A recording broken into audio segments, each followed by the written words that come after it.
Hi everyone, this is Jeffrey Henderson, and I'm spending this day outside here in this wonderful, sunny, I don't even know exactly where I am. I was just driving around and I saw this area and it looked really nice.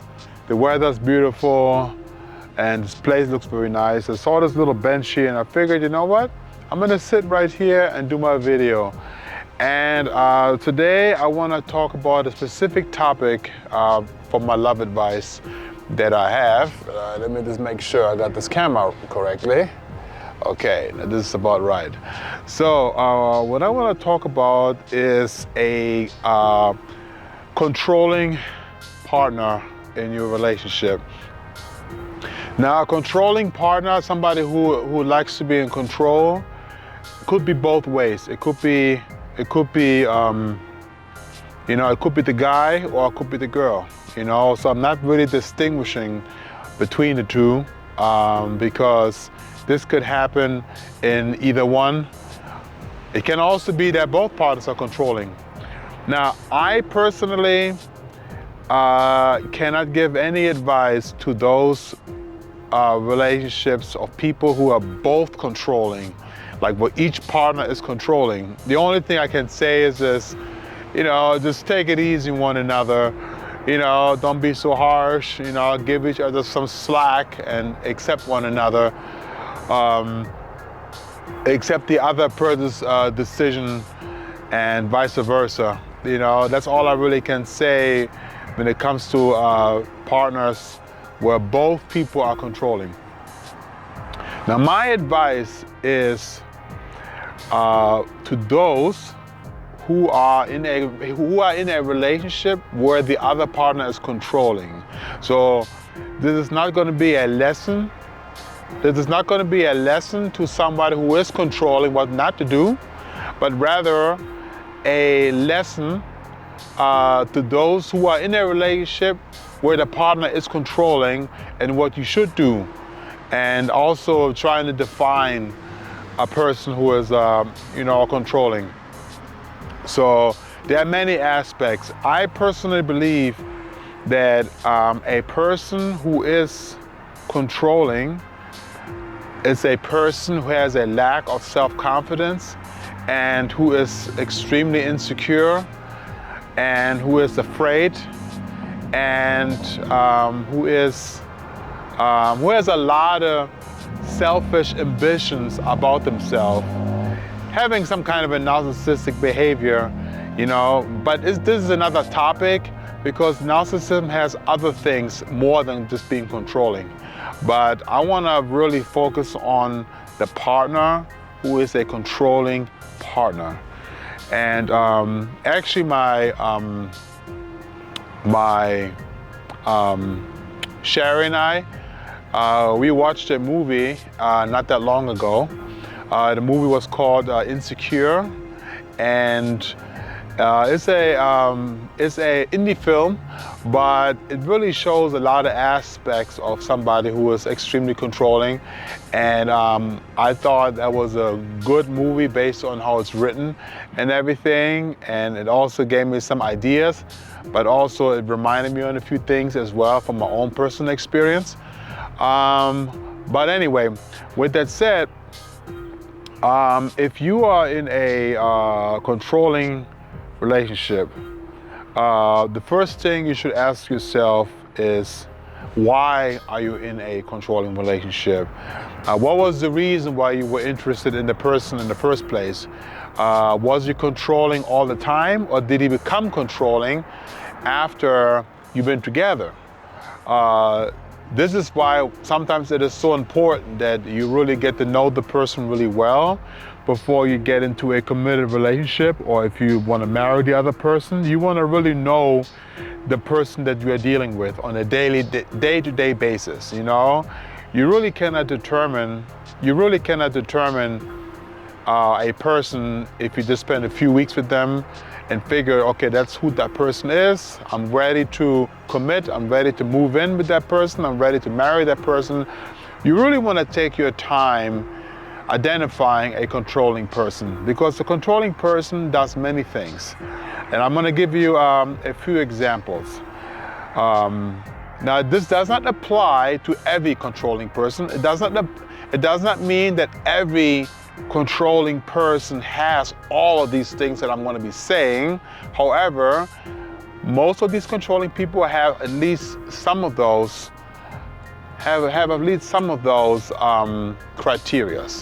And there's going to be a few that I'm going to be mentioning.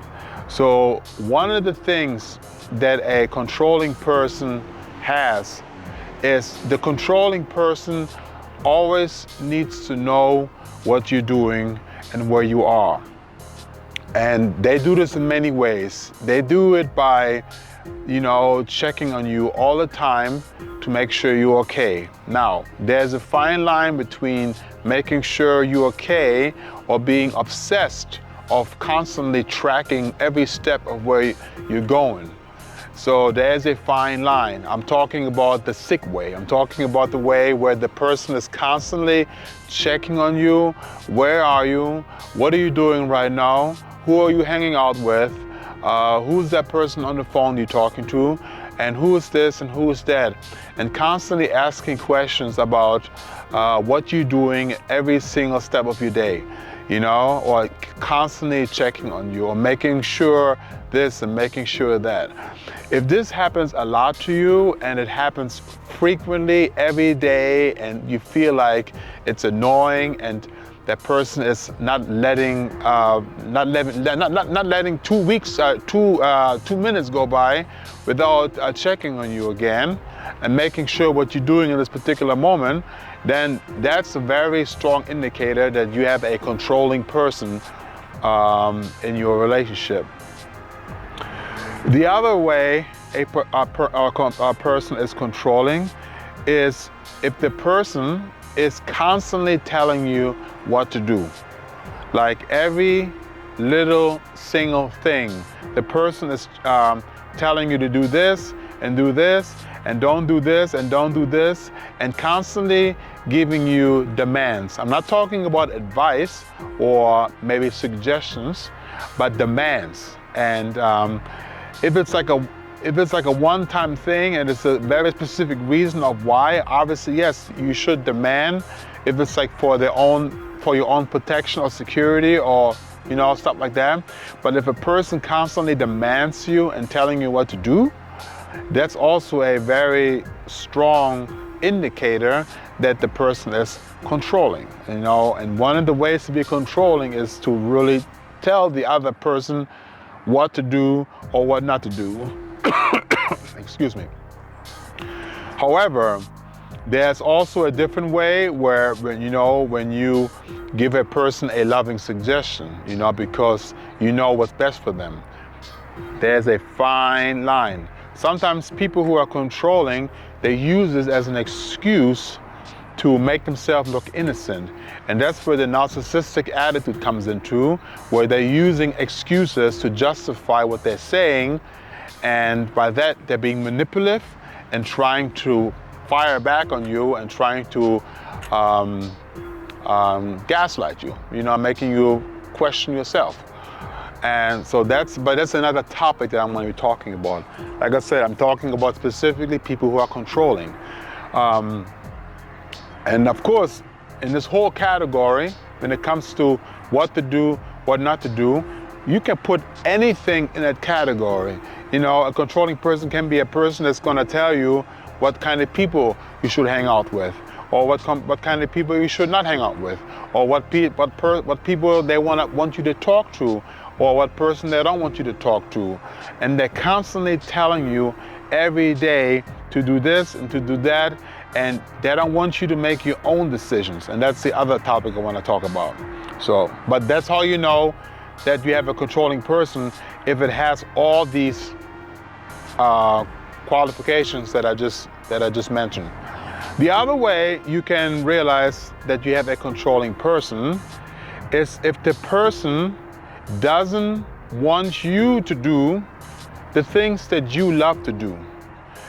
By that I'm saying this: if the person is completely against everything that you love doing, Like, you know, for example, you like to always go on vacation, and you like to, you know, spend time with your family. You love to, you know, you love to go hiking by yourself, and this is something that you've been used to all your life, and you like this because, you know, you're doing it as a self-motivation to keep you strong, just like people like to go work out, or you have any of these things, and the person does not want you to do these things. Basically, they say, I don't want you to go hiking by yourself, or I don't want you to see your family, or I don't want you to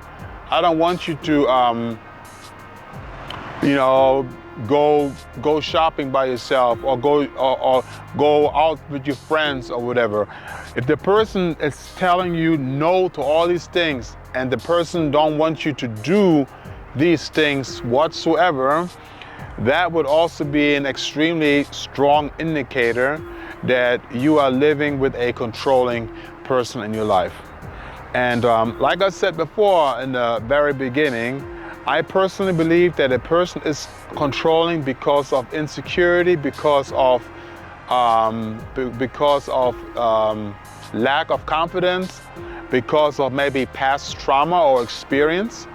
And it could be anything. It could also be just a sick thought that they just cannot accept the fact that they see you as a human being, but rather as a property.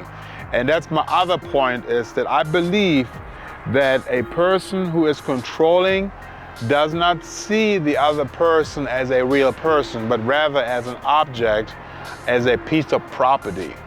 And also, a person who is controlling, I believe, is a person who looks down on the other partner. Basically makes themselves higher than the other person. Basically doesn't see the other person as equal as himself or herself. And this is also an indicator of what those controlling people have. That I think they have those kinds of thoughts and mindsets. And that's what makes them so controlling, because they don't see you as equal, and they want to tell you what to do. They want to tell you what to do because they think they're just better than you are, or, you know, stuff like that. And I think it is just a complete mental issue that people have who are controlling.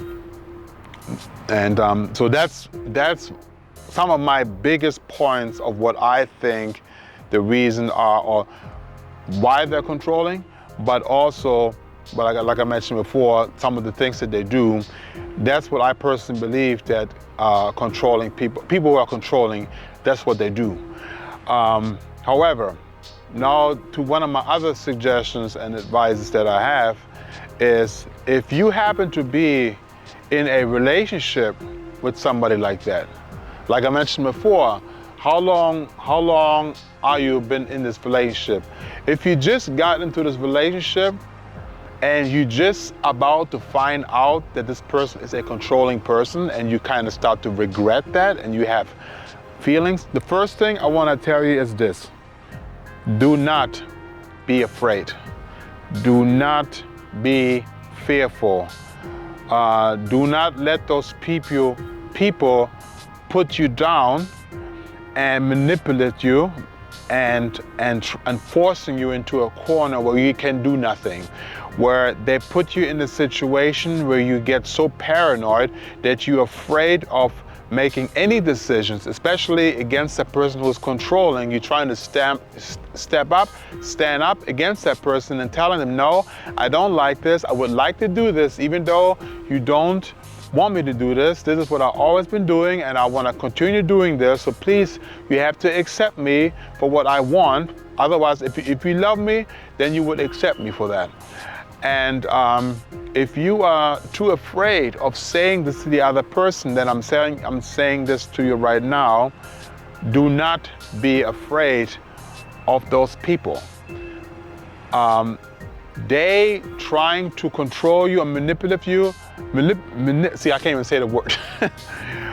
They're trying to manipulate you, to make you silence, to keep you quiet, and to put you into a small little box where you just can't get out anymore and you become a victim. And what happens is this: over a long time, if you don't break free out of this box, then you become a slave within the box, and you become completely numb to all your insides alarm signals that tells you, hey Jeffrey, or hey Sherry, or hey Jeffrey, or hey whatever, I gotta stand up and I gotta say something. Do not fall into this trap. So what I'm saying is this: don't be afraid to stand up and say something. If you are in such a situation where the person, and that's another step, and I don't know why I even say that. I'm gonna get back to this in a second.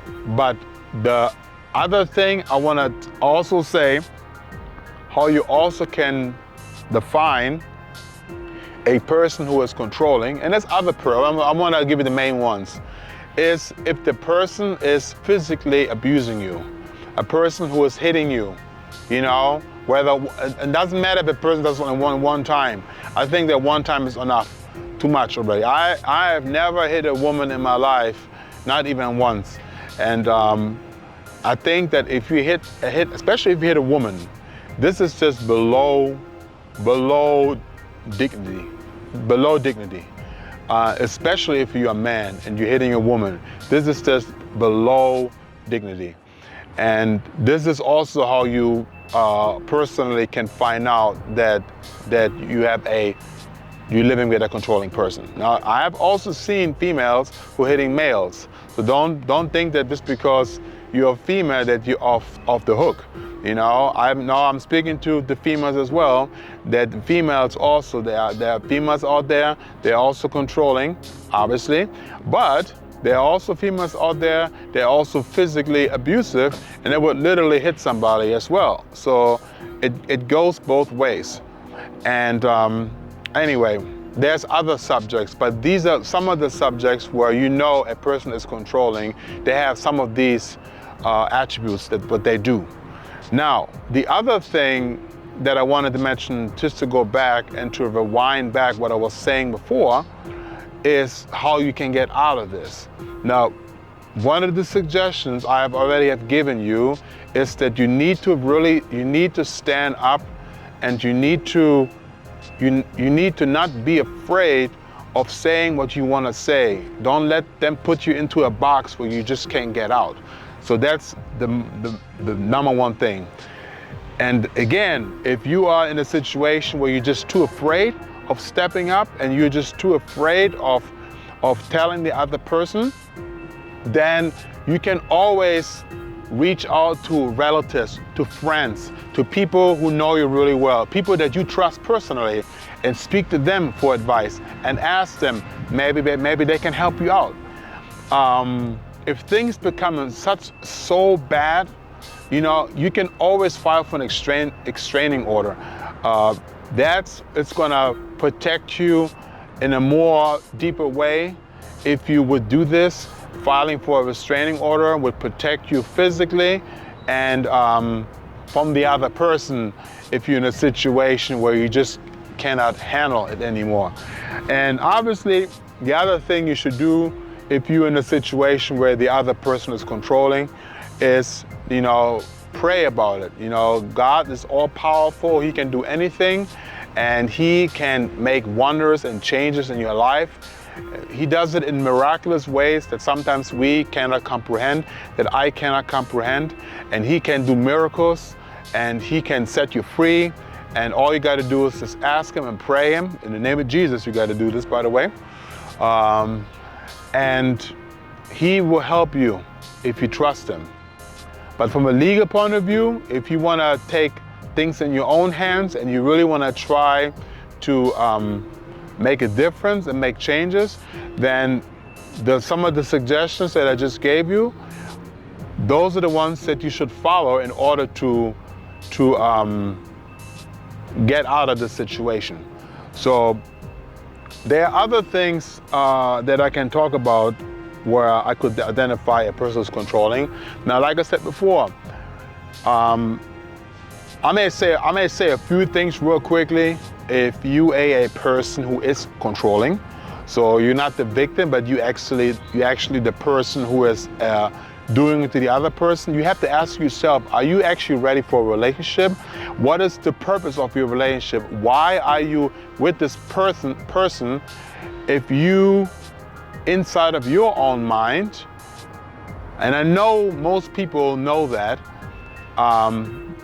even though they may not admit it, or maybe you don't want to admit that, you have to ask yourself the question is, why are you with this person? What is your intention if you don't accept the person for who they are? Because the reason why you controlling the other person is very simply, you don't accept the other person for who they are, and you are afraid of what the other person may do, and you also may be a person who feels superior over your partner, and you think you have the right to talk or handle the other person like that. You have not, or you have no right to do this. Every other person, especially your partner in your relationship, whether you have a partner right now or your partner in your past, you have no right to control the other person the way you do or the way you did. You are selfish, you are immature, you are afraid, you are scared, and you are just feeling above the other person. I say to you personally, you are not ready for a relationship. You do not deserve to have a partner. A partner does not deserve to go through your abuse. So this is the advice that I have for those who are controlling, that if you are controlling the other person, I highly recommend and I suggest that you stop this if you want to have a happy relationship, and you better humble yourself and you turn around and you admit that you were wrong. And if you cannot do this, then I gotta say one simple thing. You are not ready, you are self-centered and selfish, and you don't love your partner. So with that said, I hope I've given everyone advice. I hope I've given you advice if you are the person who's being controlled, what you can do. And I hope that you are who is controlling also take some out of this, what I just said, and hopefully you can make your relationship beautiful with your partner and change yourself for your partner in order to have a beautiful relationship. So with that said, guys, thank you so much for listening to me. I appreciate it. And please like and comment if you have any suggestions what else to talk about next time when I talk about love advice. And I hope you have a wonderful day. And please subscribe to our channel. And we are still in the process of creating great content for you guys. But we are only going to be able to do this if we get your continuous support of you guys listening to our videos, sharing our videos. It's very important, recommending them to our channel so that we can grow and we can speak to a broader audience. And at the same time, it's going to help me, it's going to help my baby Sherry, it's going to help us to stay motivated so that we can continue doing these videos for you. So with that said, thank you so much for watching, and I'll see you guys later. Bye.